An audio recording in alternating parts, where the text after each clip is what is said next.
I was in the bathroom when something felt off. Every stall was empty, but this guy stood right in front of mine. It's occupied.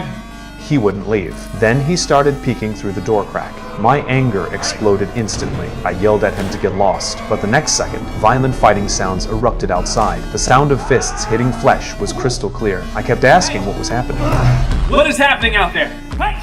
Dead silence outside. Hey, what the hell is happening out there? Alright, you want me to come out there? I couldn't hold back my curiosity anymore. I pushed the door open. Something bizarre happened. All the sounds vanished instantly, like nothing had ever happened. I searched the entire bathroom. Not a single person. I figured the guy had run off. I needed to get to my company meeting, but the bathroom's main door was locked from outside. I pushed with all my strength but couldn't open it. Frustration hit me hard. I started cursing loudly. I pulled out my phone to call for help, but there was no signal at all. Right then, a door locking sound came from behind me. My heart started racing. I had just checked and nobody else was here. I carefully walked over to investigate. A familiar voice came from inside the stall. It's occupied. Chills ran down my spine. I'd experienced this scene before. A terrifying thought crossed my mind. I looked through the door crack. Another me was sitting inside. Fear washed over me like ice water. I stumbled backward in panic. I accidentally knocked open another door. Another me appeared in that stall. He rushed at me and punched me without warning. My face burned with pain.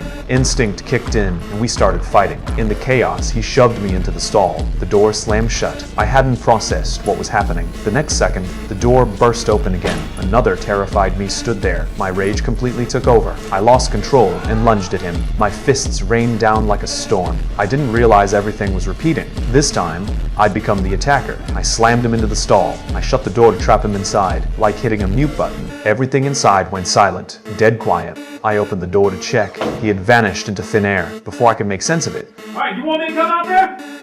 the person in the first stall called out to come out. But this time, the loop didn't continue. The stall went completely silent instead. I walked over trembling. The next second, I saw something horrifying. Somehow, he had taken his own life. My breathing became so rapid I thought I'd suffocate. Intense nausea overwhelmed me. I threw up violently into the toilet. I accidentally noticed writing on the toilet paper. The dead me had left a clue. My shaking hands read it carefully. It said I was trapped in a time paradox. The stall doors were portals through time. Every time you close and open them, you enter another timeline. Only by eliminating my future self could I escape. My mind was in complete chaos. Right at that moment, the stall door behind me slowly opened. Another me stepped out. You were right.